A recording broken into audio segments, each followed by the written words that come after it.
No worry, सब हो जाएगा। अब बस शांति से हम पढ़ लेते हैं, ठीक है? 1 घंटा बिल्कुल विदाउट एनी डिस्टर्बेंस। जिसको कोई भी डाउट होगा ना, वो ट्राई करना हैंड रेज करने का, ठीक है? Yes hand ma'am. रेज कर लेना, मैं फिर आपसे पूछ लूंगी कि आपका क्या डाउट है, या फिर साइड बाय साइड आप चैट सेक्शन में भी लिख सकते हो, ताकि हम शांति से पढ़ पाए। नहीं, माइक ऑफ नहीं करते विष्णु, माइक ऑफ करेंगे तो बच्चों को कोई जेन्युइन किसी को आवाज नहीं आ रही है, कुछ भी आ रही है तो मेरे को पता नहीं चल पाएगा, ठीक है? यस इतना मैम। दायित्व नहीं रखते हैं बस, ओके मैम। ठीक है? देखो, सबसे पहले हम लोगों ने ऑर्गेनिजम्स के बारे में जब पढ़ा था, तो वी ऑल आर ऑर्गेनिजम्स, हम सब ऑर्गेनिजम्स हैं। इंडिविजुअल लेवल पे या फिर एक ऑर्गेनिज्म लेवल पे जब हम इकोलॉजी को पढ़ते हैं, that one is known as physiological, yes ma'am, physiological physiological ecology हम उसको बोलते हैं। जब हम एक इंडिविजुअल लेवल पे पढ़ते हैं उसको बोलते हैं। अब बहुत सारे ऑर्गेनिज्म, जैसे कि हम सब है, मेरी क्लास में भी कितने बच्चे हैं, 72 अराउंड बच्चे हैं, तो सबके सब सेम स्पीसीज हो, ऑल आर होमोसेपियन, तो मैं यहाँ पे बोल रही हूँ कि मेरे पास अभी एक स्टूडेंट की पॉपुलेशन है, ठीक है? पॉपुलेशन हम क्या मानते हैं? Population is the total number of individuals, total number of individual in a particular area. एक पर्टिकुलर एरिया में टोटल नंबर ऑफ इंडिविजुअल्स कितने हैं, and that should be of a same species. वो एक सेम स्पीसीज के जब होते हैं उसको हम बोलते हैं पॉपुलेशन। तो अगर आपके एग्जाम में डेफिनेशन आ जाती है व्हाट इज पॉपुलेशन, तो डेफिनेशन में लिखोगे total number of individual of a species in a specific geographical area, ठीक है? और सेम स्पीसीज है, ऑब्वियसली वो सब लोग इंटरब्रीड कर सकते हैं। Yes ma'am. सेम स्पीसीज हमेशा इंटरब्रीड कर सकती है, तो वही इन्होंने बोला हुआ है कि पॉपुलेशन एट्रीब्यूट में हम लोग यही सारी चीजें पढ़ने वाले हैं। अब एक चीज बताओ कि भाई यहाँ पे मैं बोल देती हूँ, एग्जाम्पल दे रही हूँ, कोई माइंड मत करना, कि किसी एक स्टूडेंट है, उसकी डेथ हो गई, या एक स्टूडेंट का बर्थ हुआ, तो वो हम एक इंडिविजुअल लेवल पे बात कर रहे हैं ना, कि यस मैम। एक ऑर्गेनिज्म की डेथ हुई, एक और, तो सिंपल टर्म। लेकिन अगर मैं डेथ और बर्थ एक पॉपुलेशन में चेक करूंगी, तो उसको क्या बोल देंगे हम? डेथ रेट, बर्थ रेट, ऐसे हम उसको टर्म दे देंगे, रेट। क्योंकि अब आप खुद देखो, लेट सपोज मेरी क्लास में 74 बच्चे हो गए अब, ठीक है? तो 74 के 74 बच्चों में मैं एक एक बच्चे की तो नहीं बात करूंगी कि भाई निगम का बर्थ हुआ, मनीषा का बर्थ हुआ, संदूस का बर्थ हुआ। मैं क्या देखूंगी, आउट ऑफ द 74 कितने की डेथ हुई, कितने काउंट चेक करेंगे, है ना? एक सेम स्पीसीज का, उसी को हम बोलते हैं पॉपुलेशन एट्रीब्यूट्स, ठीक है? अब सबके सब अपनी अपनी एनसीईआरटी ओपन करके बैठ जाओ, है ना सबके पास एनसीईआरटी? Yes ma'am. आपने ओपन कर लिया एनसीईआरटी? जैसे जैसे मैं यहाँ पे लाइन पढ़ूंगी, देखते रहना, जिस लाइन को मैं बोलूंगी इसको अंडरलाइन कर लो, इसको हाईलाइट कर लो, यहाँ से क्वेश्चन बन सकता है, वो साइड बाय साइड आप अपनी एनसीईआरटी में नोट डाउन करते चलना, ठीक है? Yes ma'am. रीड करते हैं।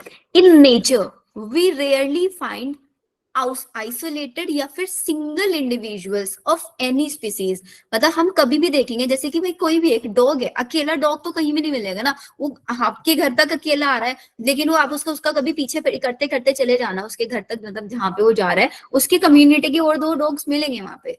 तो कोई भी एक किसी भी स्पीसीज का सिंगल इंडिविजुअल आइसोलेटेड नहीं रहता है, वो कहाँ पे रहता है? ग्रुप्स में रहता है, एक पर्टिकुलर एरिया के अंदर, जहां पे वो एक दूसरे के साथ अपने रिसोर्सेज शेयर करते हैं, रिसोर्सेज के लिए वो compete करते हैं, पोटेंशियली वो साथ में इंटरब्रीड भी करते हैं, एंड क्या बनाते हैं? They constitute a population. जो मैंने अभी आपको पॉपुलेशन की डेफिनेशन बताया, total number of individuals of a species in a specific geographical area that can interbreed, ठीक है? Yes ma'am. Everyone agree? किसी को थोड़ा फास्ट तो नहीं लग रहा है? मैम थोड़ा फास्ट जा रही, हो सकता है फर्स्ट फर्स्ट क्लास है, थोड़ा सा प्रॉब्लम आएगी, तो बता देना। जिसको फास्ट लगेगा विल ट्राई कि थोड़ा हम स्लो भी कर लेंगे, ठीक मैम है? पॉपुलेशन की एक बार डेफिनेशन बोल दो। मैं लिखवा देती हूँ, देखो लिख लो, चलो पॉपुलेशन की डेफिनेशन, या फिर आप लोगों को ना मैं नोट्स भी शेयर कर दूंगी यहाँ पे। पॉपुलेशन की डेफिनेशन में है total number of individuals of a species कहाँ पे? Of a specific area. geographical area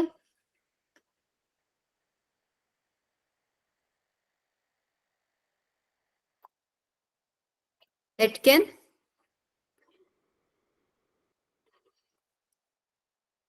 interpret. तो एनसीईआरटी ने इसको थोड़ा सा टिपिकल लैंग्वेज में समझाया हुआ है, हमने यहाँ पे सिंपल सी डेफिनेशन देख लिया इसका। ठीक है, हाँ Manisha, sum total of all individual of species in a geographical area, all clear. ठीक है, अब हमें बात करनी है यहाँ पे कि हम एक पॉपुलेशन की क्या क्या कैरेक्टरिस्टिक्स लिख सकते हैं। तो आप लोग लिखना चाहो उसको लिख लेना। तो सबसे पहले मेरे पास पॉपुलेशन एट्रीब्यूट में आता है population density.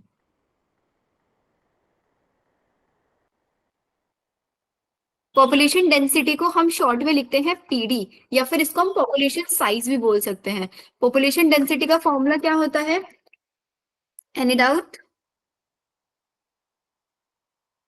Number of people in particular area. Number of individuals in a region, एक रीजन में कितने नंबर ऑफ इंडिविजुअल्स हैं, और डिवाइडेड बाय कितना एरिया है, number of unit area. Number of individuals को लिखेंगे एन से, एरिया को लिखेंगे एस से, तो फॉर्मूला बन गया PD is equals to N by S. ठीक है, ये हुआ हमारा पॉपुलेशन डेंसिटी निकालने का formula. Second we have birth rate. हम पॉपुलेशन में बर्थ रेट को कैसे डिफाइन करेंगे? Birth rate is also known as natality या मोर्टालिटी? Natality.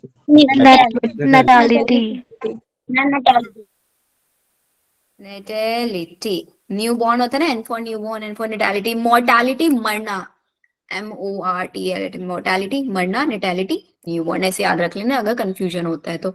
अगर मेरे को बर्थ रेट निकालना है, बर्थ रेट का मतलब क्या होता है? नाम किसी गिवन पीरियड ऑफ टाइम में कितने बर्थ हुए हैं, और उस पर नंबर पर्टिकुलर ऑफ सकते हैं कि थाउजेंड्स में कितने हैं। पर 1000 individuals per year. Per year 1000 individuals में कितने नए इंडिविजुअल्स आके ऐड हुए हैं।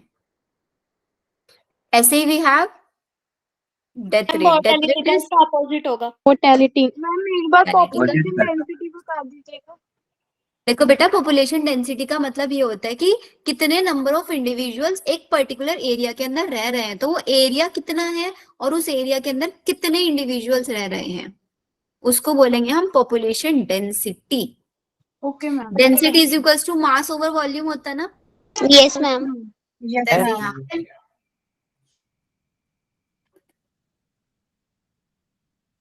डेथ रेट में हम क्या लिखेंगे?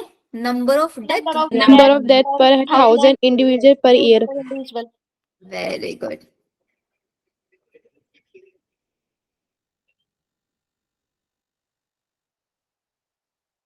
Next, sex ratio.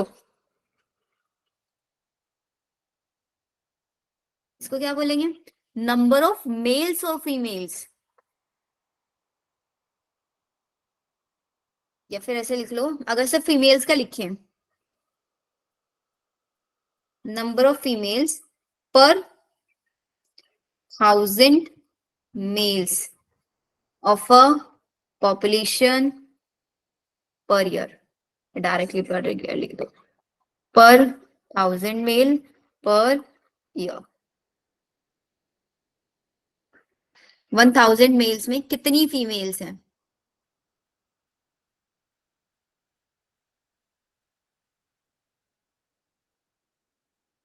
क्लियर है सबको? Yes ma'am. Next we have fifth, age pyramid.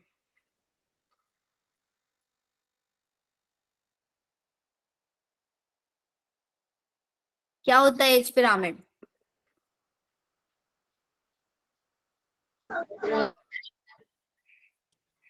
देखो, हम पॉपुलेशन की बात कर रहे हैं, जो समझते हैं। ग्राफ प्लॉट करते हैं हम एज पॉपुलेशन के लिए, वही एज पिरामिड कहते हैं।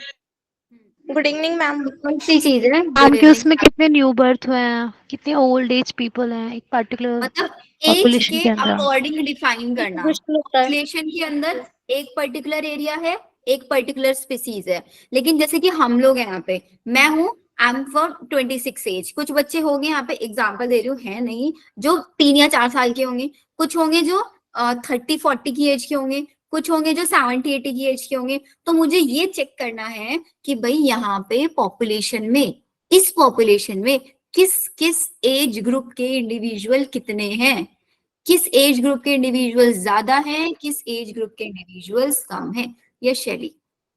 मैम तो उसे जो एज मैम उसका डिस्ट्रीब्यूशन कर देंगे, और जिस डिस्ट्रीब्यूशन में जब हमारा उसका पिरामिड का ग्राफ बनेगा मैम, उसे ही पिरामिड एज पिरामिड बोलेंगे।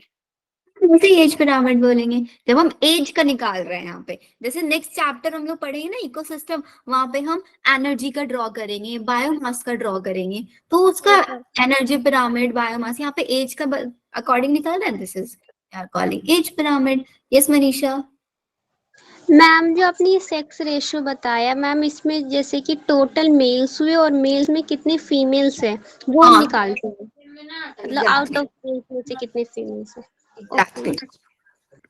ठीक है, तो अब हमें देखना है कि भाई हमें पता है कि एक पॉपुलेशन में एक पर्टिकुलर टाइम में, टाइम फिक्स कर लेंगे हम वहां पे। ये तो इनकी हम लोग 10 साल पहले, अभी 10 साल पहले चेक कर रहे हैं पिरामिड, तो अभी न्यू बॉर्न बेबीज हैं, उसका मैंने काउंट लिख दिया। फिर 10 साल बाद हम ओल्ड वालों का चेक कर रहे हैं, तो डिस्टर्ब हो जाएगा ना हमारा एज पिरामिड।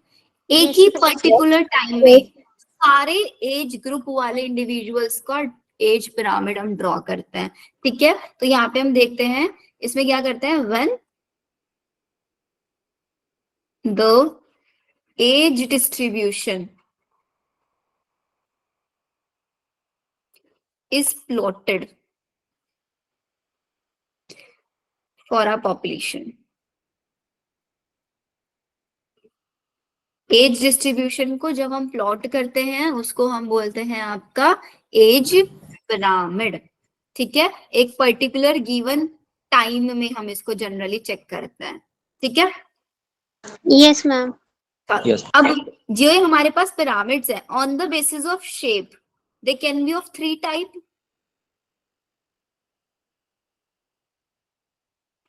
शेप के बेसिस पे they can be of 3 type. And the first one is Better is drawing. Time. Expanding. Expanding का ही एक और नाम होता है triangular. Triangular shape. Second stable. Stable. Clever. Bell shaped. Bell shape. Decline. Declining. Urn shape. Urn shape. Ma'am और shape. भी सब अपने अपने ड्रॉ करो, मैं भी ड्रॉ कर रही हूँ। मैम अर्न मतलब शेबान की ड्रॉ करते हैं पहले। मैम बुक में तो ऑलरेडी ड्रॉ है। जब बुक में ड्रॉ है ना, हाँ, तो फिर आप लोगों को क्या ही मेहनत करनी है। मैम मेहनत तो आपको करनी है। 2 मिनट लगेगी बेटा। मैं क्लास लीव कर रहा हूँ। क्यों बेटा, इतनी जल्दी बोर हो गए? मैम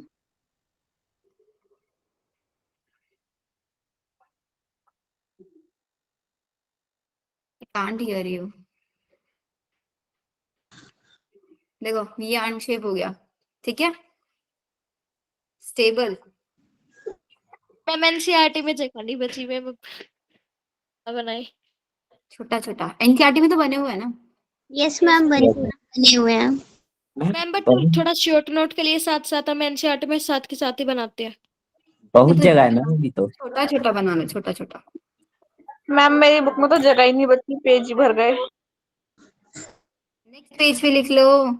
ये नेक्स्ट नेक्स्ट मतलब काफी सारे आगे पेजेस का भी बता रही हूँ ना, इतना कर ले। ना एक ही पेज का है ये। मैम ये सब क्या लिखते हैं, मेरे तो पूरी बुक खाली पड़ी रहती है। हाँ भाई मैम वो भी खाली है। डिक्लाइनिंग वाले की शेप है बेटा अर्न शेप। अर्न देखो बुक जरा, में लिखते हैं तभी 645 समझ में आई सबको? अब यहाँ पे डिक्लाइनिंग में जो मैम ऊपर में आपने टेढ़ा क्यों कर दिया? अरे वो गलती से हो गया। ओके मैं तब से वही देख रही हूँ, आपने वो टेढ़ा बनाया हुआ है। मैम वो विन शेप लिखा है अपने नीचे। Bell shape. पिरामिड का केक ज्यादा लग रहा है। You are in. You are. देखो यहाँ पे सबसे पहले सबसे नीचे हम ड्रॉ करते हैं प्री रिप्रोडक्टिव। हम प्री रिप्रोडक्टिव। रिप्रोडक्टिव, फिर ये होता मैम है reproductive and productive post reproductive. अब फर्स्ट वाले ग्राफ में आप देख रहे हो प्री रिप्रोडक्टिव वाले सबसे ज्यादा हैं, मतलब जो भी छोटे छोटे बच्चे हैं। फिर रिप्रोडक्टिव वाले उससे थोड़े से कम है। फिर जैसे जैसे आप एज बढ़ती जा रही है उसका ये कम होता जा रहा है, तो इसको हम बोल रहे हैं ना एक्सपेंडिंग है, क्योंकि भाई प्री वाले कल रिप्रोडक्टिव में आएंगे, रिप्रोडक्टिव वाले कल पोस्ट में जाएंगे, तो एक स्टेबल टाइप से, मतलब एक एक्सपेंडिंग से बने, एक्सपेंडिंग वाला बन रहा है ना, हमेशा ग्राफ एक्सपेंडिंग में रहेगा, पॉपुलेशन हमेशा बढ़ती जा रहेगी। आजाद कोई डाउट? पॉपुलेशन इंक्रीज होगी। मैम ये पता कैसे चल रहा है कौन सा ज्यादा है कम है? वो जो शेप की बेस। शेप से ना बेटा, देखो एरिया देखो इनके अंदर का, ये एरिया ज्यादा है ना ये एज Yes, ma'am. कम्पेयर ऊपर से देखेंगे या नीचे से? नीचे से देखेंगे, नीचे से। नीचे सबसे नीचे प्री रिप्रोडक्टिव होगा, फिर उसके ऊपर रिप्रोडक्टिव एंड देन उसके ऊपर पोस्ट रिप्रोडक्टिव। कोई मैम को बता दो अमन हॉस्पिटल मॉलिक्यूलर बेसिस से हाँ बेटा,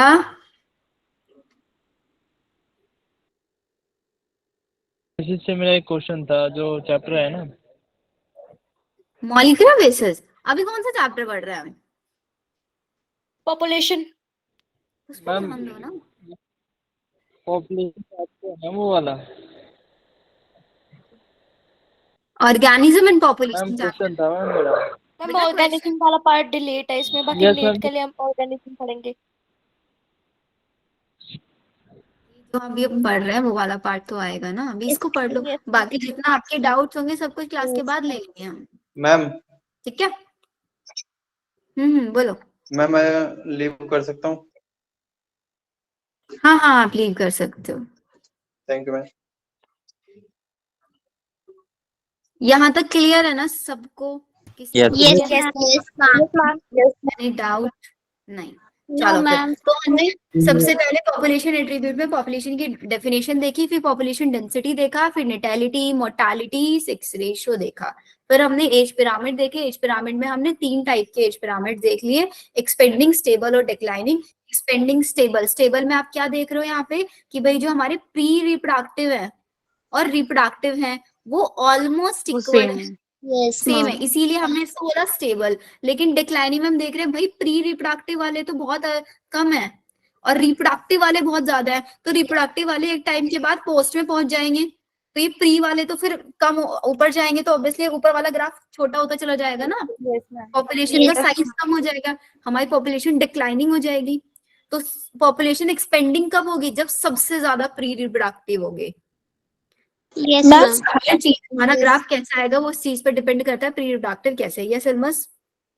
मैम कौन सी वाली को प्री कहेंगे? सबसे बॉटम वाला, सबसे बॉटम, और मैम रिप्रोडक्टिव? उससे ऊपर वाला रिप्रोडक्टिव। मैम पूरा बीच का रीजन नहीं होगा, वो उससे ऊपर होगा बस। मतलब आप ऐसे देखना, इसमें जनरली 3 ये टेबल्स बना के दे देते हैं, 3 स्टेयर्स बना देते हैं, तो सबसे नीचे वाला प्री मान के चलना, उसके ऊपर 2 रिप्रोडक्टिव मान के चलना, और सब उसके ऊपर जितने भी होंगे पोस्ट वाले। मतलब आपको एक सिर्फ ना स्टेजेस नहीं देखनी है, कितने स्टेजेस है इसके अंदर, आपको एक शेप से ध्यान रखना है। शेप से आपको पता चल जाएगा कि नीचे वाली सबसे ज्यादा है तो इसका मतलब प्री वाले सबसे ज्यादा है, फिर उसके ऊपर धीरे धीरे कम होता जा रहा है तो इसका मतलब रिप्रोडक्टिव कम होता जा रहा है, और फिर सबसे एंड में पोस्ट वाले हैं। ऐसे शेप का बेसिकली यहाँ पे है। वो डिक्लाइनिंग के नीचे क्या लिखा है वो समझ नहीं आ रहा। डिक्लाइनिंग के नीचे मैंने लिखा प्री रिप्रोडक्टिव, मतलब मैं On बता रही मैम मैम अनशेप्ड है। URN U R on shape. ऐसे होता ना, कोई लट्टू घूमता था, याद हो किसी को? Yes ma'am. Yes ma'am. उसको बोलते हैं, उसी की शेप नहीं बन रही देखो। Yes ma'am. Yes ma'am. बन रही है।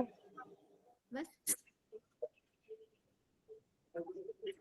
विशाली समझ नहीं आया? आ गया? चलो मैम नेटालिटी एक देख बार लिया। और समझा डेफिनेशन दीजिए। दिखा दो। क्या बेटा? मैम एक बार ये एज वाला पिरामिड की समझा डेफिनेशन दीजिए। दिखा दो। डेफिनेशन ये देखो, बाकी नोट्स मैं आपको शेयर कर दूंगी। मैम ये वाला एक और बार समझा दीजिए, डिक्लाइनिंग वाला okay unsaid. Ma'am.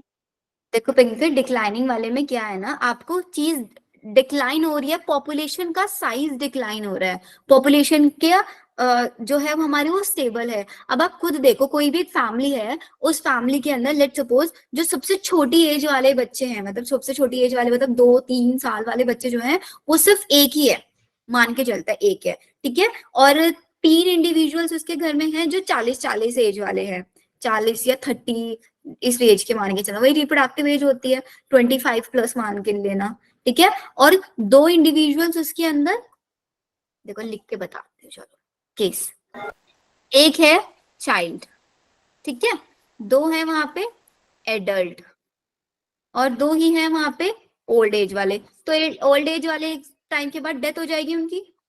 Yes Yes. Ma'am. अभी अभी इनके घर की पॉपुलेशन क्या है, 2 और 2 4 और 1 5 है, यस मैम। 5 है। इनकी डेथ हो जाएगी, कितने बचेंगे? सिर्फ 3 बचेंगे। 5 तो है बेटा, अभी 6 कहाँ है?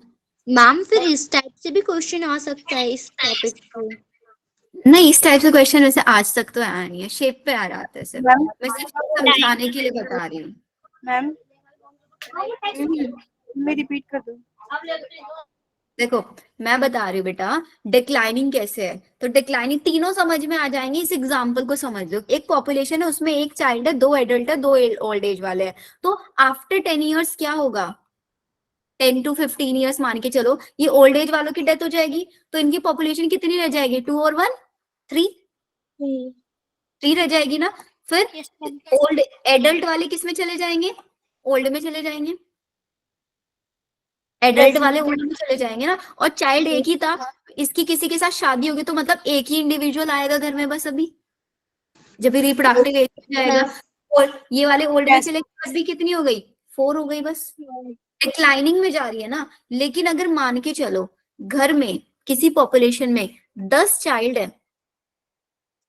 ठीक है, और 8 एडल्ट है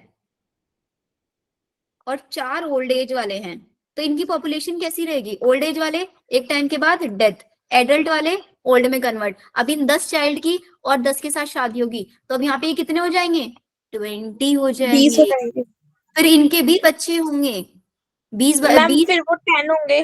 कपल्स है, 10 कपल्स है अभी, 10 से 20 हुए। ये वाले 10 काउंट करेंगे। 10 बच्चे होंगे ना। हाँ 10 ही बच्चे हो जाएंगे, तो पॉपुलेशन बढ़ रही है ना, एक्सपेंडिंग है। यस मैम, इंक्रीज हो रहा है। बनेंगे, तो हमें क्या चाहिए? प्री रिप्रोडक्टिव वाले ज्यादा होना चाहिए ना हमेशा नंबर, अगर हमें एक्सपेंडिंग करना है तो।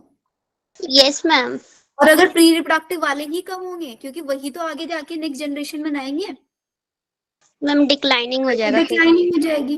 पिंकी आया समझ में? Yes ma'am. चलो ये समझ में आ गया हम लोगों को। तीनों ग्राफ याद रखना, तीनों की शेप याद रखना, एक्सपेंडिंग की शेप कैसी होती है, स्टेबल की शेप कैसी होती है, डिक्लाइनिंग की शेप कैसे होती है। ये साक्षी, मैम पॉपुलेशन डेंसिटी से क्वेश्चन था मैम, मतलब मैम ने आज दिया था क्वेश्चन, मैम कोई पॉन्ड है उसमें पैरामीशियम की 100 स्पीसीज है और फिर उसमें 20 स्पीसीज ऐड हो गई एक वीक में, तो उसकी पॉपुलेशन डेंसिटी कितनी है? ये एनसीईआरटी में अभी दिखाऊंगी क्वेश्चन। मैम इसमें क्या क्वेश्चन बोला? मैम इतने मैं फिक्स बताऊंगी करेंगे क्वेश्चन। ना, 20 आउट ऑफ मैम 100 कर देंगे, जो हमारा आएगा आंसर वही होगा इसका आंसर। तो 20 था पहले और 100, तो 20 + 100 और निकालना है ऊपर वो 100 होगा मैम जो मैम। न्यू ज्वाइन हुए वो, मैम जैसे मनीषा बोल रही है ना, मैंने भी ऐसे ही करा था पर मेरा आंसर नहीं आया मैम का, 0.2 आ रहा।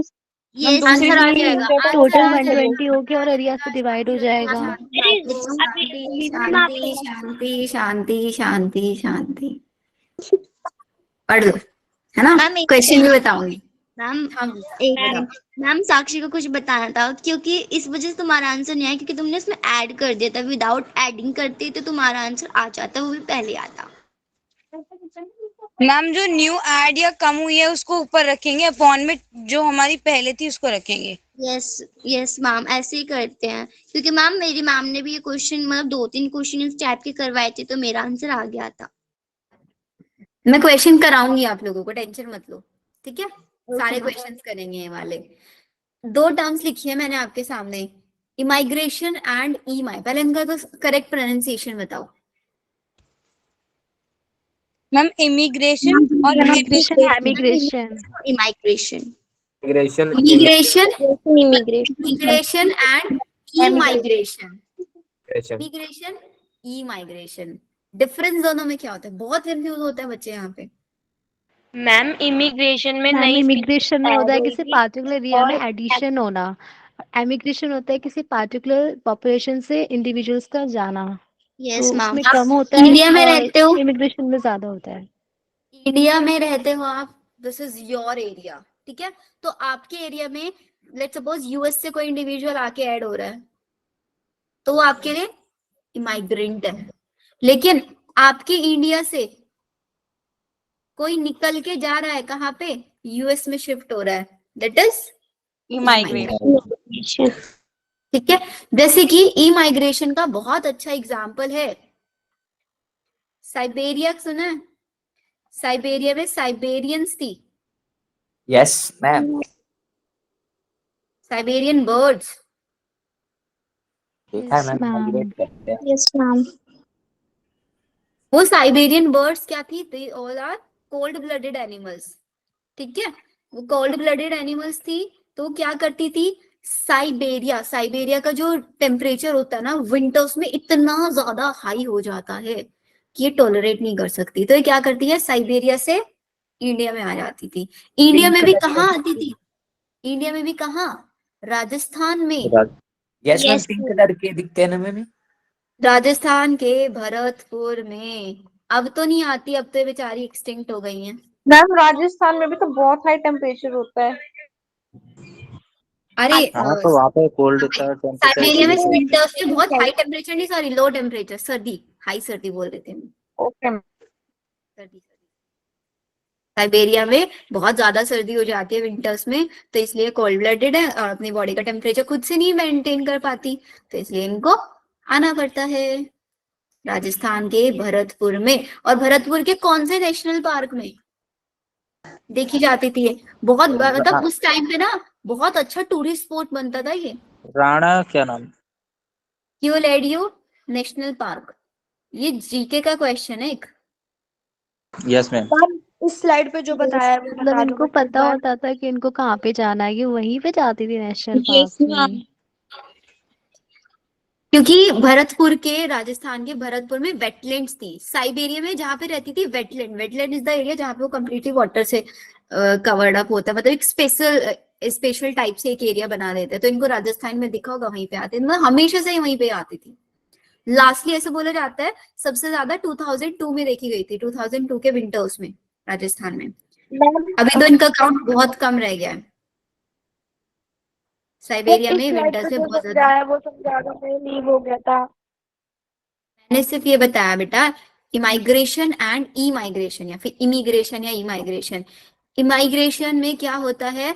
आपके हैबिटेट में किसी सेम स्पीसीज का इंडिविजुअल आके ऐड हो जाता है, एडिशन। और ई माइग्रेशन में आपके हैबिटेट से इंडिविजुअल निकल के चला जाता है। तो अगर हम इसका ग्राफ बनाएंगे तो कुछ ऐसे बनाएंगे, बीच में लिख दो पॉपुलेशन डेंसिटी, ठीक है। पॉपुलेशन डेंसिटी में इमाइग्रेशन में इंडिविजुअल ऐड हो रहा है ना आके, यस मैम। तो इसका सिंबल पॉजिटिव। और प्लस कौन ऐड हो रहा है? प्लस बर्थ रेट, टैलिटी, है ना। और डिलीट किसको करोगे पीडी से? Minus death rate, E migration and death rate. E migration and mortality. ये भी कभी कभी एग्जाम में आ जाता है। क्या करते हैं, या तो सिंबल्स पे ABCD लिख के दे देते हैं, या फिर यहाँ पे बॉक्स बना के दे देते हैं आपसे, ऐसे आपसे क्वेश्चन पूछ लेते हैं। एरोज का ध्यान रखना, ऐड हो रहे हैं तो पीडी की साइड जा रहे हैं, पीडी से रिमूव आउट हो रहे हैं जब उनको हम सब्ट्रैक्ट कर रहे हैं। शैली and Elms, any doubt? Ma'am जो ये इमिग्रेशन और बर्थ रेट ऐड हो रहा है इसमें, तो मीन्स ये चीजें इंडिया में आ रही हैं और जो वो चीजें वो इंडिया से कम हो रही हैं, एमिग्रेशन और डेथ रेट। तो अभी मैंने साइबेरिया वाला जो एग्जांपल बताया, किसका एग्जांपल हुआ ये? इमिग्रेशन है ना। इमिग्रेशन इंडिया में आ रही है ना। Yes ma'am, immigration. Pooja, emigration नहीं बेटा, इमिग्रेशन। पॉपुलेशन मैम डेंसिटी बढ़ रही माइग्रेशन है। एंड इमिग्रेशन में क्या डिफरेंस है? अभी वही डिफरेंस बताया ना शैली, देखो इमिग्रेशन में क्या होता है, आपके हैबिटेट में इंडिविजुअल आके, अच्छा डेफिनेशन लिखवा दूं क्या इनकी, कंफ्यूजन हो रहा है Yes, तो? मैम हाँ जी, मैम हमें अपने हैबिटेट से कंपेयर करना होता है ना कि हमारे में आ रहा है या जा रहा है। एग्जैक्टली अपने हैबिटेट से हम, इसीलिए मैंने इंडिया का एग्जांपल दिया ना कि हम लोग इंडिया में हैं, हमारे इंडिया में आके कोई रह रहा है तो हमारे इंडिया की पॉपुलेशन डेंसिटी बढ़ रही है ना, और हमारे इंडिया से कोई यूएस में जा रहा है, हमारी इंडिया की पॉपुलेशन डेंसिटी कम हो रही है। This is immigration. डेफिनेशन में लिख लो, number of individuals of same species added to a habitat. Ma'am emigration होगा ना मैम ये सेबेरियम का, क्योंकि आपने इसी में एग्जांपल दिया। मैम क्योंकि इंडिया में आ रहे हैं, जा थोड़ी रहे हैं इंडिया तो में। इंडिया के हिसाब इंडिया से में देखेंगे आ ना, रहे तो हैं ना। इंडिया में तो ऐड हुआ है। तो इमिग्रेशन मैम मैं जहाँ के हैं उसको कहेंगे मैम। मैंने लाइन बना के उसमें लिख दिया एग्जांपल। पूछना चाहिए था ना मनीषा। Yes ma'am.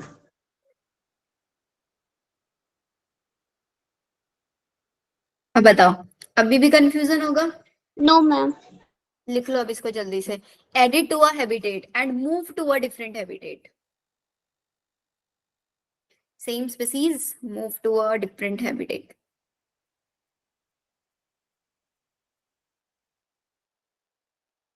अगर हम, जो मैंने एग्जांपल दिया ना, ये देखो इंडिया के रिस्पेक्ट में बात करेंगे तो इमाइग्रेशन है, यूएस के रिस्पेक्ट में बात करेंगे तो इमाइग्रेशन है ना।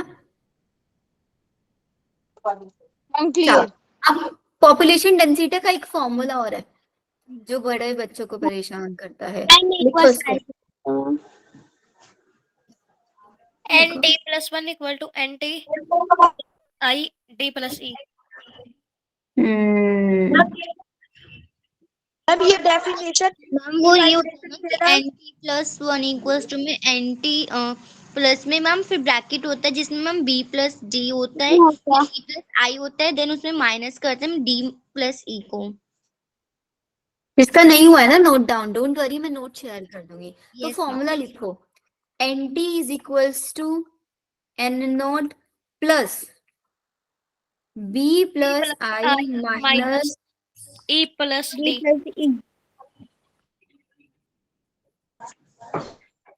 मैम ये फॉर्मूला आप ड्राइव नहीं करवाओगे? मेरी मैम ने बोला इसे बताओ कैसे निकलेगा मैम। बेटा डेराइव करने की जरूरत ही नहीं है, देखो सिंपली समझो। What is NT? एनटी का एन का मतलब क्या होता है? What is N? Population density. Density तो NT is equals to population density at time T, time T पे, and N0 is equals to at time initial population at time initial 0, या फिर in the beginning लिख लें, at time 0 लिख लो या फिर in the beginning लिख लो। Initial P is equals to birth rate I is equals to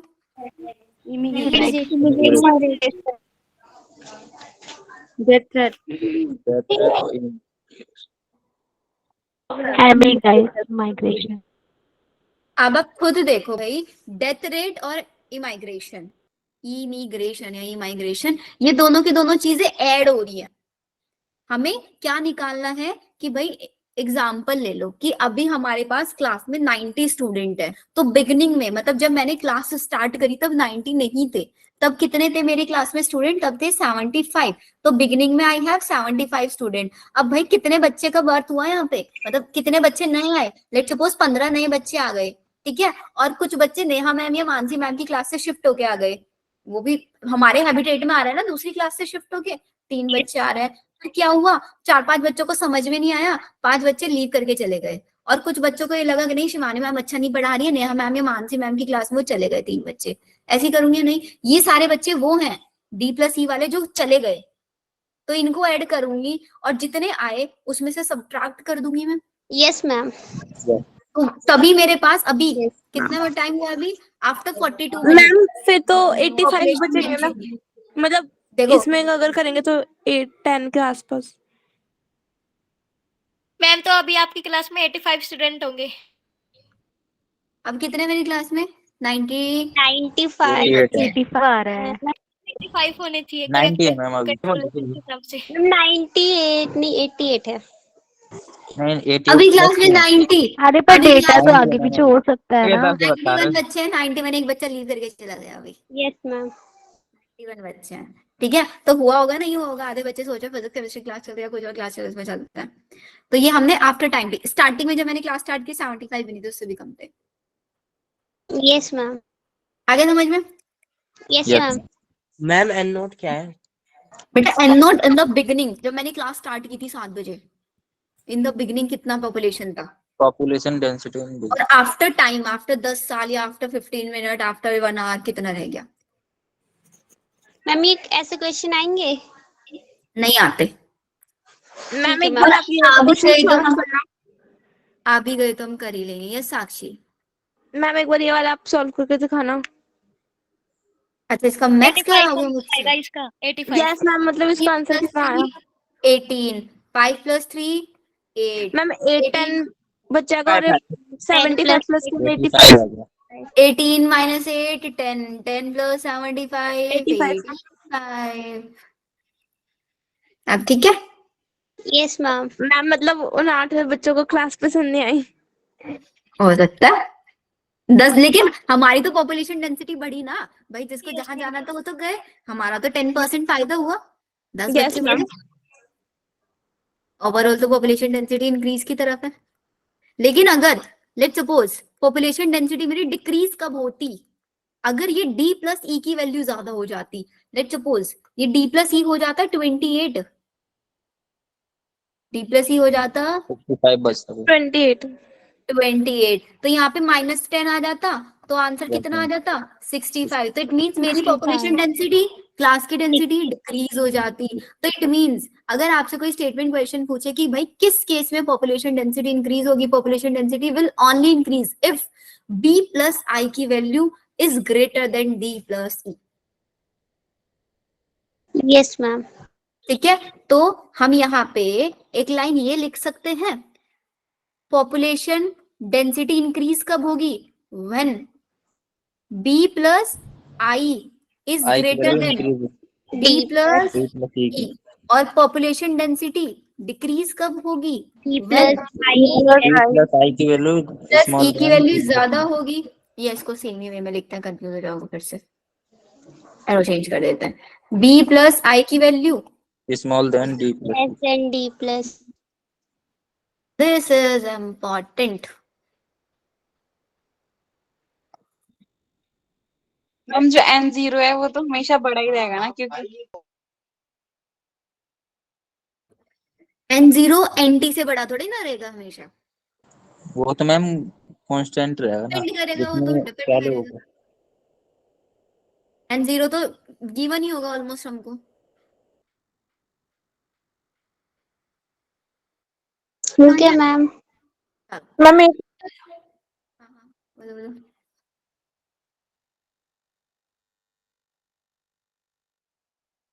अब ये तो देखो हमने पॉपुलेशन को लेके बहुत सारी चीजें डिस्कस कर ली। अब हमारे पास आता है इसी पॉपुलेशन को समझने के लिए ना, हमने 2 अलग अलग टाइप के ग्रोथ कर्व्स बना डाले। क्या बना डाले? Growth curve. ग्रोथ कर्व्स बना। अच्छा पहले वो आपका रेट वाला आप बताती हूँ इन चार्टे से एक बार मैं। Yes ma'am. एक काम करते हैं, ग्रोथ कर्व ही पढ़ लेते हैं पहले, छोटे छोटे से हैं, फिर इसके बाद ये पॉपुलेशन एट्रीब्यूट वाला फिनिश हो जाएगा हमारा, फिर पॉपुलेशन इंटरेक्शन बच जाएगा, इंटरेक्शन नेक्स्ट क्लास में फिनिश हो जाएगा हमारा। Yes ma'am.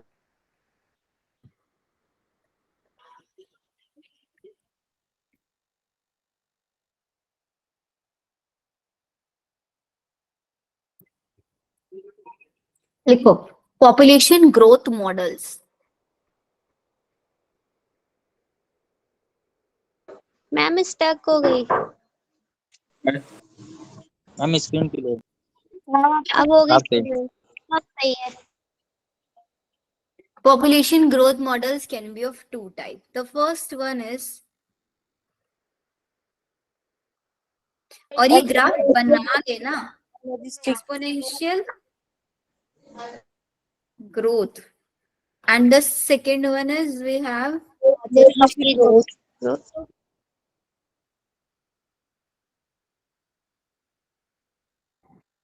अगर इस चैप्टर से क्वेश्चन, दो क्वेश्चन आ रहे हैं ना, तो मान के चलना एक क्वेश्चन इससे ही आएगा, अगर दो क्वेश्चन आ रहे हैं, ठीक है। तो एक्सपोनेंशियल का मतलब क्या होता है, कंडीशन लिखना, एक्सपोनेंशियल ग्रोथ कर्व में हमारे पास रिसोर्सेज जो हैं वो अनलिमिटेड हैं, रिसोर्सेज अनलिमिटेड है, और logistic, L for logistic, L for limited, यहाँ पे रिसोर्सेज लिमिटेड है। लिमिटेड है। अब आप खुद सोचो भाई, जब हमारे पास रिसोर्सेज भर भर के हैं, फूड बहुत सारा है, जगह है, रहने के लिए खाने हैं, कपड़े हैं, सब कुछ है, तो रिप्रोडक्शन रेट उतना ही ज्यादा होगा, कोई डर नहीं होगा कि भाई किसी के 10 बच्चे हो, 20 बच्चे हो, 15 बच्चे हो, कोई फर्क नहीं पड़ेगा किसी को।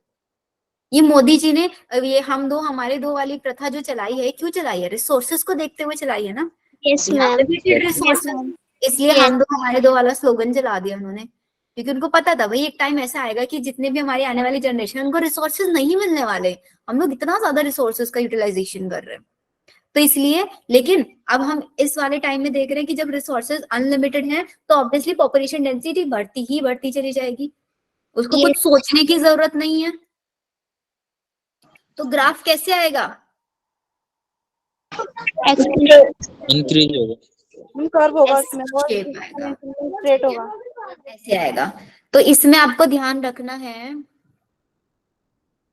और रिसोर्स अनलिमिटेड वाले में ऐसे लिखना है, वाले में ये रॉन्ग नहीं है मैम ये तो लॉजिक का है, मैम ये लॉजिक हमें रॉन्ग है शेप ना, वो ये शेप आता है, जे शेप का आता है ना।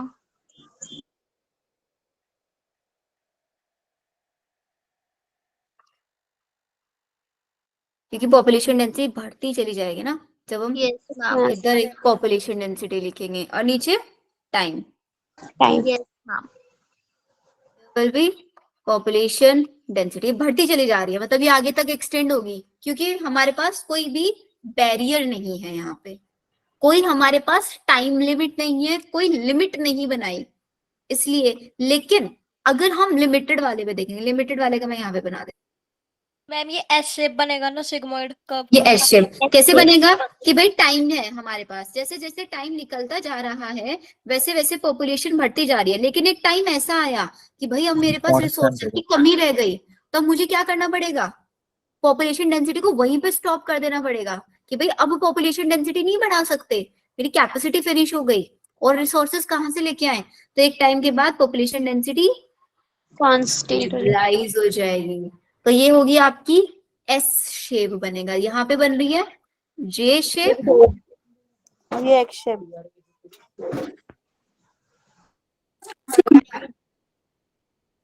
फॉर्मूला याद रखना है नेक्स्ट चीज आप।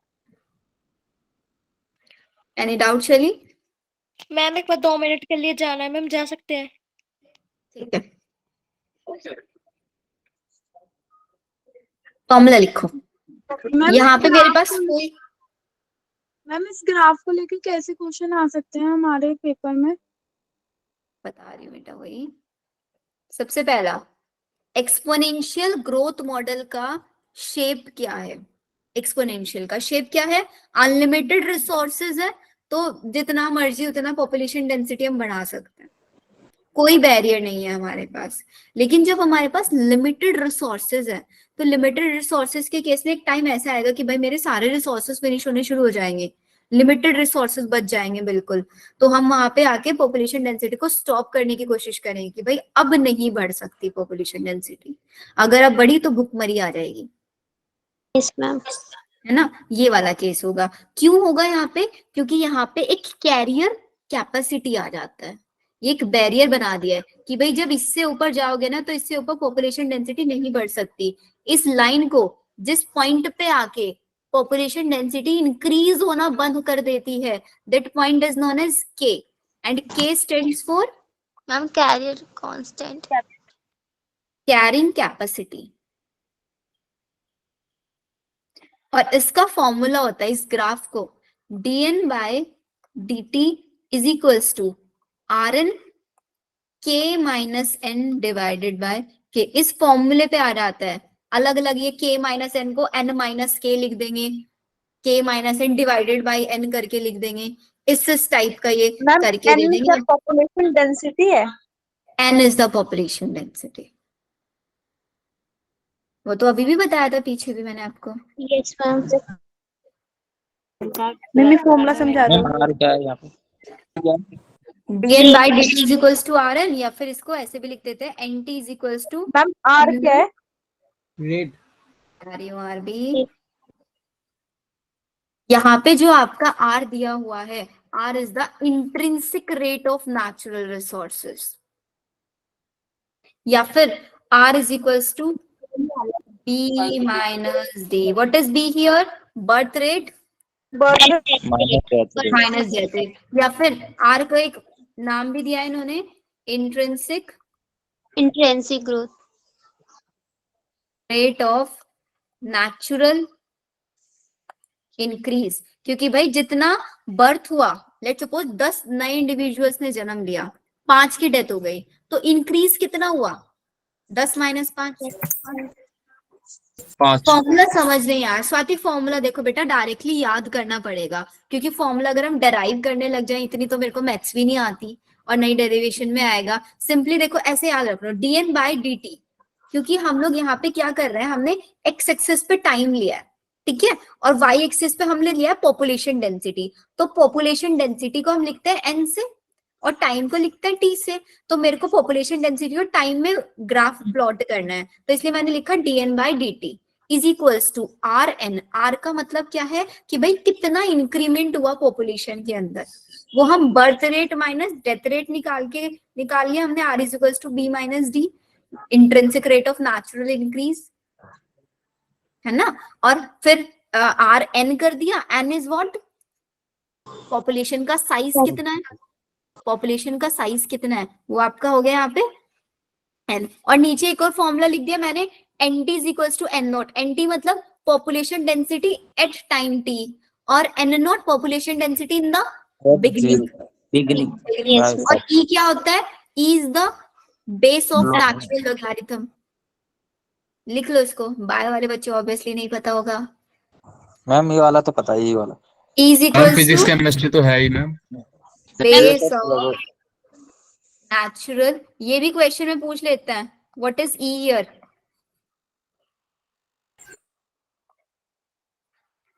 ठीक है, एंड B तो आपको पता है, B is birth rate and D is death rate. Death rate. और यहाँ पे K is what? K is carrying capacity. और फॉर्मूला याद रखना, K minus N divided by K। Yes ma'am. Ma'am carrying capacity का मतलब मैक्सिमम कैपेसिटी है, इसके आगे हमारी बर्थ रेट है, इसके आगे इंक्रीज नहीं कर सकती पॉपुलेशन डेंसिटी, इतनी ही हमारी कैपेसिटी। क्या बताया था आपने अभी? K इज कैरिंग कैपेसिटी बेटा, कि इतना ही मैं कैरी कर सकती हूँ, मतलब मेरे नेचर के अंदर इतनी ही पॉपुलेशन डेंसिटी हो सकती है, इससे ज्यादा पॉपुलेशन डेंसिटी नहीं हो सकती। आप देख रहे हो यहाँ पे K से ऊपर मेरा ग्राफ नहीं बढ़ पा रहा है, क्योंकि let's suppose if I have 10 chocolates, ठीक है, तो अभी मेरे पास एक बच्चा आया, मैंने उसको एक चॉकलेट दे दी, 2 आया 2 को दे दी, 5 आए 5 को दे दी, 6 आए 7 आए, मेरी कैरिंग कैपेसिटी कितनी है? 10 है ना। तो जब मेरे पास 10 स्टूडेंट पूरे हो जाएंगे चॉकलेट देने के लिए, उसके बाद मैं अब नो एंट्री का बोर्ड लगा दूंगी या नहीं? Yes ma'am. तो के इज लाइक इन्वेंटरी का बोर्ड है भाई, इससे आगे पॉपुलेशन नहीं बढ़ा सकते। मैम एन एल्मस आपकी वॉइस। मैम एन मैम इस पॉपुलेशन फॉर्मूले से डायरेक्ट क्वेश्चन आते हैं। हाँ बेटा, एन इज पॉपुलर, इतना कंफ्यूज हो रहे हैं में, लिख लो इसको। चलो, N is equals to population density. अभी जहाँ पे पॉपुलेशन डेंसिटी या पॉपुलेशन साइज वहां पे भी लिखवाया होगा गेस मैंने आपको, टीडी। आर समझा दीजिए। आर मैम कुछ नहीं है फॉर्मूला बेटा, बेस्ड क्वेश्चंस आते हैं डायरेक्ट हाँ। इसमें। डायरेक्ट फॉर्मूला पूछते हैं, फॉर्मूला कभी डराइव या फॉर्मूले के अंदर वैल्यूज रख के नहीं पूछेंगे।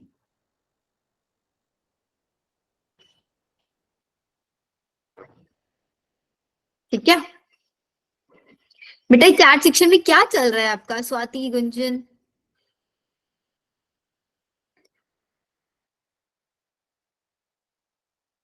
आपको जो भी पूछना है, जो भी डाउट है, आप मुझसे बोलो, ठीक है? आपस में मत बोलो कुछ भी। गुंजन क्या बोला आपने? मैम बोलो वैशाली। ये R is equal to B minus D वाला फॉर्मूला एक बार समझा दो। यार बेटा देखो ना, मैंने भी बताया कि मेरी क्लास में 10 नए बच्चे आए, उन 10 में से थे, लेकिन पुरानों में से मेरे 4 बच्चे निकल गए, चले गए। तो ओवरऑल मेरी क्लास में कितना इंक्रीमेंट हुआ? क्लास की साइज में कितना इंक्रीमेंट हुआ? 10 आए थे, 4 मेरे पुराने चले गए, 6 का इंक्रीमेंट हुआ ना। तो आर की वैल्यू मेरी क्या होगी यहाँ पे? 6 हो गई। Okay ma'am. R is equals to B minus D, birth rate minus death rate. अरे साइलेंस चलता है बच्चों के बीच में, इतना शांति रखो, नहीं तो मैं चैट सेक्शन बंद कर दूंगी फिर। Yes ma'am. बताओ, इतना समझ में आया ना? कैरिंग कैपेसिटी क्या होता है, रिसोर्सेज लिमिटेड होंगे, है ना? एक्सपोनेंशियली ग्रोथ नहीं हो पाएगी आपकी पॉपुलेशन डेंसिटी की। एंड एक और चीज, अगर आपसे पूछे इन दोनों ग्रोथ मॉडल में से कौन सा मॉडल रियलिस्टिक है, रियल में जो अप्लाई हो सकता है? मैम लिमिटेड मतलब लॉजिस्टिक वाला, है ना? लॉजिस्टिक वाला मोर रियलिस्टिक है। इसके ऊपर भी आपका क्वेश्चन आ सकता है, ठीक है? ये लॉजिस्टिक वाला जो ग्रोथ है ना, कर्व है, ये आपके एक साइंटिस्ट ने दिया था, जिनका नाम था क्या? Verhulst Pearl. और इसी ग्रोथ कर्व का नाम Verhulst Pearl, Pearl logistic growth भी पड़ गया था। Yes ma'am. तो आपसे डायरेक्टली ये क्वेश्चन भी पूछ लेते हैं, what is Verhulst Pearl logistic growth, या फिर उनका फॉर्मूला क्या है? इस टाइप से आपसे क्वेश्चन पूछ लेंगे। बाकी what is R, what is K, ये पूछ लेंगे। ग्राफ देके आपसे फॉर्मूला पूछ लेंगे। ऐसे ऐसे क्वेश्चन आपसे। क्वेश्चन दिखाऊं क्या आप लोगों को यहाँ तक के? पहले मैं एक बार। Yes ma'am.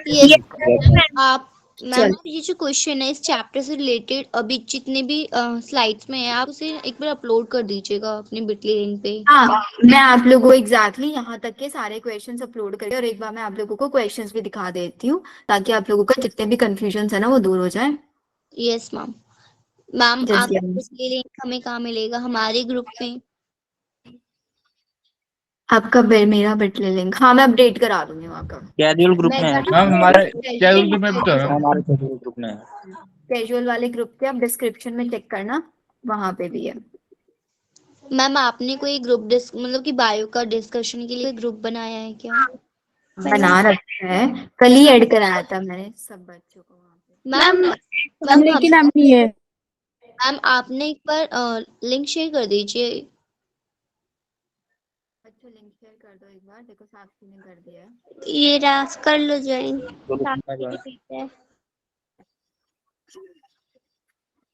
देखो दीज आर द PYQs, कौन से? इस वाले चैप्टर से। अब सबसे पहले ना, जितने भी दूसरे बैच वाले बच्चे हैं ना, जिन्होंने मुझसे ऑर्गेनिज्म वाला पार्ट नहीं पढ़ा, सिर्फ 2 लेक्चर हैं, एक बार आप उन लेक्चर्स को सुन जरूर लेना।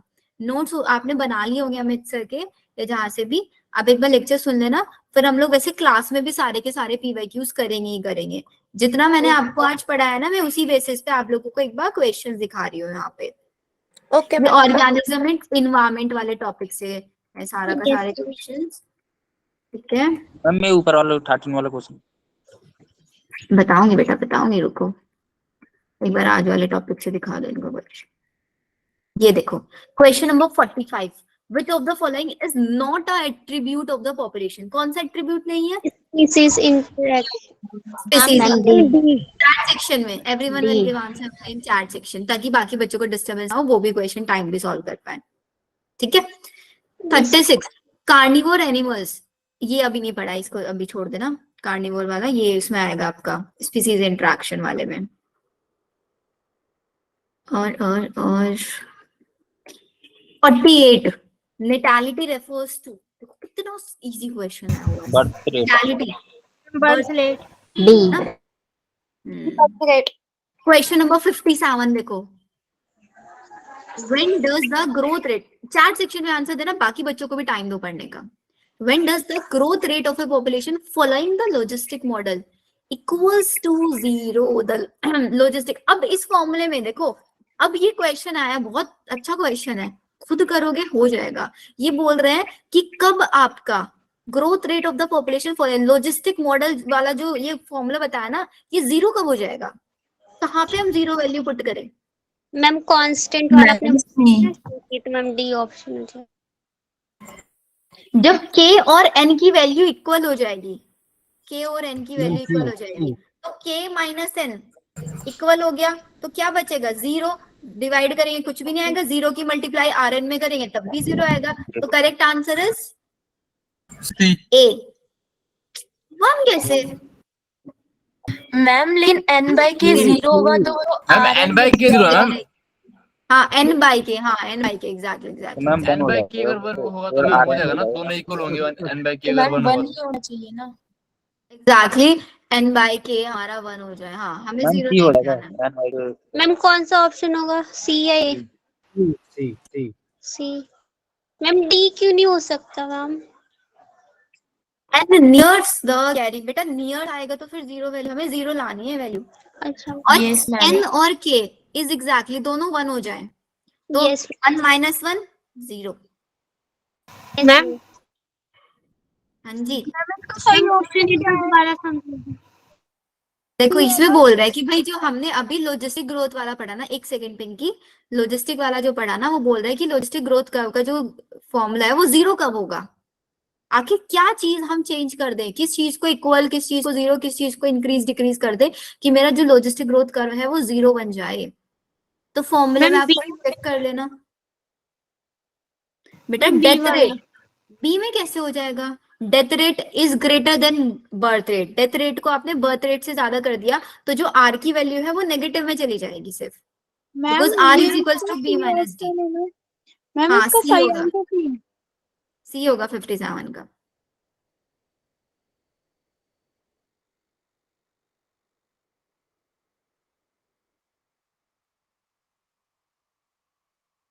क्लियर ना? Yes ma'am.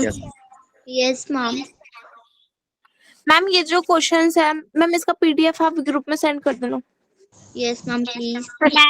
कैजुअल ग्रुप में लिंक ट्री पे चलेगा ना, उसमें 50 question, may I leave the class due to low berry? Low berry क्या? 50। अच्छा, मुझे लो बेरी नहीं, इसने LAW लिख दिया ना, तो मुझे लगा वो पता नहीं क्या होगा। मैम ए।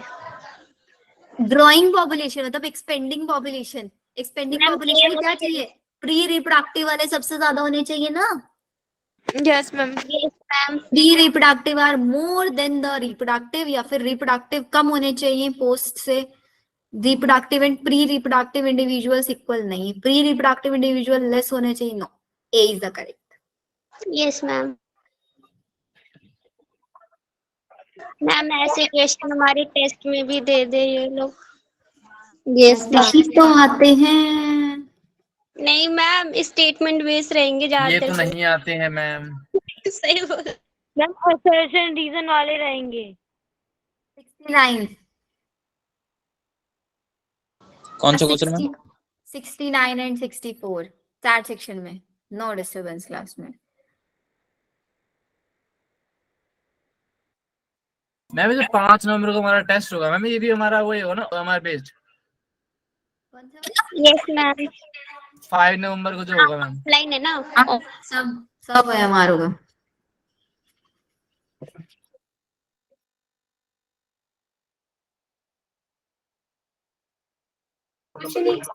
मैम क्लास लीव कर दूं? क्वेश्चन करो ना, 2 क्वेश्चन दिए मैंने अभी। अच्छा हाँ, आपका तो बैटरी है ना, हाँ चार्जिंग पे लगा के कर लो बेटा। मैम क्लास से दूसरा पहले कौन सा क्वेश्चन है? एक तो 69 दिया था। 64। 60। Okay ma'am.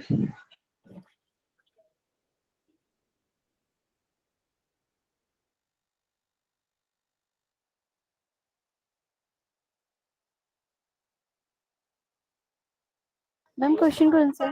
Question number 69 and 64 बेटा।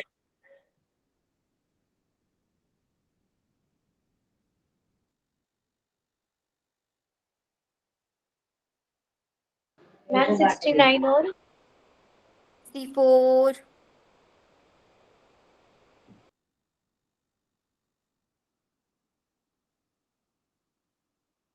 मैम 69 का तो बी है।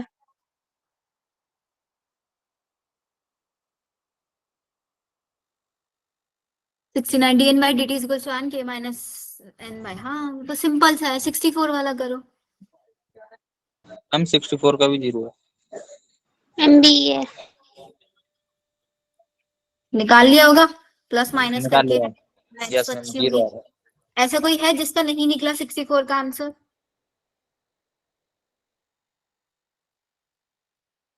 हम्म, कौन सा फॉर्मूला लगेगा उसमें? बेटा वो फॉर्मूला लगाओ, N T is equals to N naught B plus I minus D plus E वाला।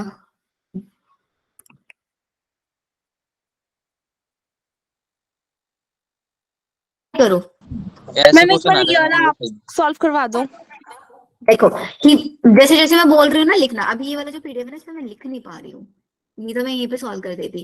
देखो, biologist studied the population of rats in a band, he found that average natality, natality मतलब B, तो लिखो B is equals to 250। लिखो B is equals to 250। Mortality, death rate, D is equals to 240। I is equals to 20। E is equals to 30। Total increase कितना हुआ? 0। Birth rate और immigration 250 plus 20 कितना हो गया?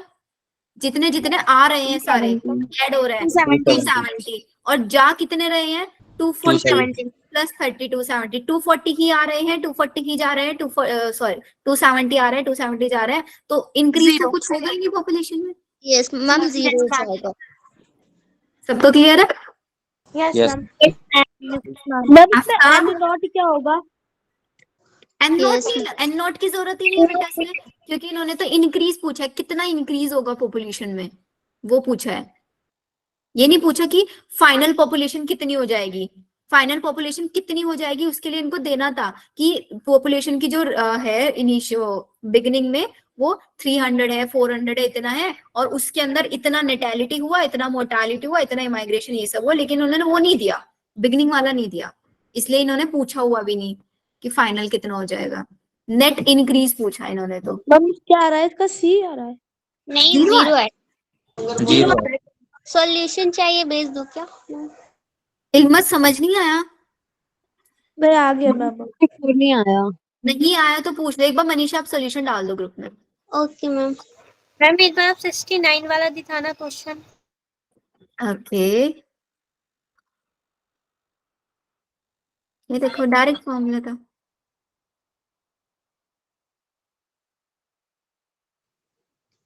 मैम अभी आप सिर्फ क्वेश्चन नहीं करवा रहे हैं ना?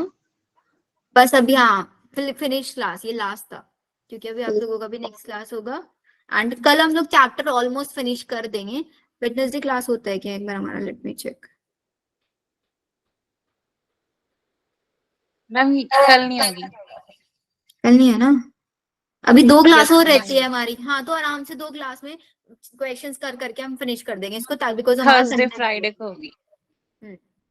कल नहीं है, थर्सडे फ्राइडे होगी। और सैटरडे में रिवीजन क्लास लगेगा आई गेस हमारा। Yes ma'am. तो मैम लिसनिंग क्लास आप ही लेंगे ना, एंड उसमें क्वेश्चन ही करवाएंगे ना आप तो? उसमें सिर्फ क्वेश्चन। मोर्टालिटी भी मैंने 250 रख दी थी धोखे से। नहीं हो जाता है। मैम मेरा मतलब 280 जा रहा था वो। No, बेटा। मैम हाँ जी।